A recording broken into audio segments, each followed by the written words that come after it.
It's only a third of a keyboard. Are these one-handed gaming keyboards worth it, or are they just a waste of money and a stupid fad?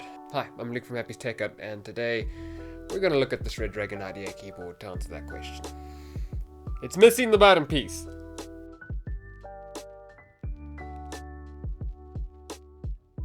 So, to determine whether or not this Redragon IDA keyboard was worth it, I decided I was going to review it. So I went and bought myself one. But unlike other reviewers who use these things for anywhere between 20 minutes and a day, I decided I'm going to use it as my daily driver. And I've been doing that for the last 3 months. And now it's time to review it because I've had the experience, and not only can I review the keyboard, I can also tell you if these one-handed keyboards are actually worth it. So starting out by looking at the Redragon IDA, or IDA, however it's said.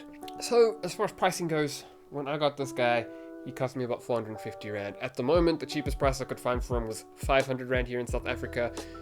Amazon US pricing should be on my screen somewhere at the moment.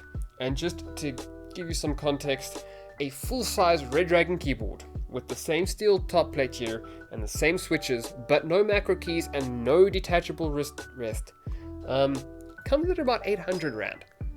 So you're paying just over half for this, and you're getting a little more features. However, you still will need a full-size keyboard because you can't do a lot of typing with only a third of your keys.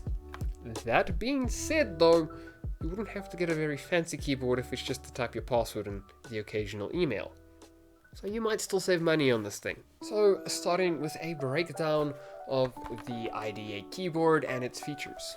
The keyboard does come with RGB lighting and several pre-programmed modes, so yes, you do get that lovely RGB goodness backlighting, though for me personally, I'm not too phased after I've been playing with it for 10 minutes. Next, it comes with a wrist rest that's detachable, uses little magnets, and it sits quite securely. It's got rubber feet at the back for non-stick, and they work fantastically. This thing does not move when it's on the table. It has a nice weight to it, but it's built like a tank. On the top, you have got a steel front plate that the keys sit on top of, and it's got a nice matte black finish to keep the aesthetics appealing. But there is zero deck flex in this thing. It's built like a tank. The plastics used on the sides and the bottom are also very good quality plastics. So, no problem with build quality. Next, this thing comes with, well, you can see them here, macro keys and a little macro record button at the top there. And that, well, allows you to assign macro keys, which I found super helpful with video editing, and I've also assigned them in a game or two just for the heck of it, and they work quite well. So, as far as the switches go, this keyboard uses Outemu blue mechanical switches. Yes, it is a mechanical keyboard.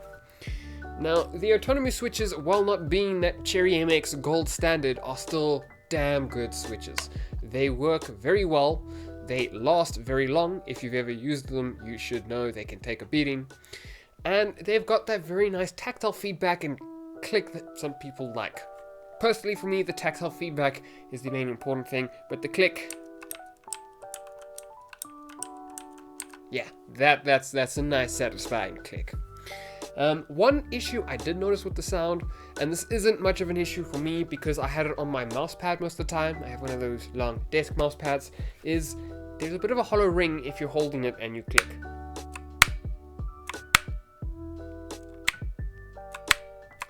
So yeah, there's a bit of a hollow ring, not much of a big issue when it's on a desk, even less of an issue if you have a big mouse pad. And most people won't really pick up on it in the middle of a game, but it is there. It is something some people are going to notice, so I am going to bring it up in my review. And then the last on the feature set is this thing comes with USB-C connection to get to your PC, and it comes with a nice braided USB-C cable. It also has, on the front there, a USB-A port, which I've been using to keep my phone charged while I play games, and I'm using this thing. Okay, so you know about its features, you know about its pricing, but what's it like to use this thing every day? And I've been doing that for the last 3 months. It takes a little bit of getting used to, but after a day or so of use, I was very comfortable with it. I was used to it, and I was loving it. this thing just feels so nice to use. The tactile feedback for me is perfect, and it's just so convenient. Once I got used to using this, my mouse now was defaulting to a far more comfortable position. It was closer to my keyboard. Normally, I would have my arms that far apart.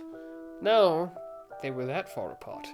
I had more space, which is the main reason I got this thing, or, well, I was looking at these things. So, a big problem I have, especially in games like Counter-Strike, where my sensitivity is lower, is my mouse would often hit the side of my keyboard. With this thing, I had enough space to move my mouse as much as I like, and it never hit the side of my keyboard. Now, that problem could have been solved by me getting a 10 keyless keyboard or a 60% keyboard, you know, one without a mouse, one without a numpad, but I thought, what the hell, might as well get this thing to make a cool video out of it and tell you guys whether or not these things are worth it. And to answer that question, yes it is. These guys are useful. These one-handed keyboards are great, but they're not everyone's cup of tea. If you are a high sensitivity gamer and you don't have that issue with your mouse hitting your keyboard, it's not really for you. If you don't want to get a second smaller keyboard, then rather just go for one without a numpad or a 10 keyless one and you're good as gold. But for me personally, I love my little one-handed keyboard. It is far more comfortable for me to use, and yes, I would 100% recommend it. It is definitely worth it. Anyway, I hope you enjoyed this video. Thanks for watching. Don't forget to leave a comment, like, subscribe, and follow me on my social media, which is all linked in the video description. More videos will be coming every week, so stay tuned.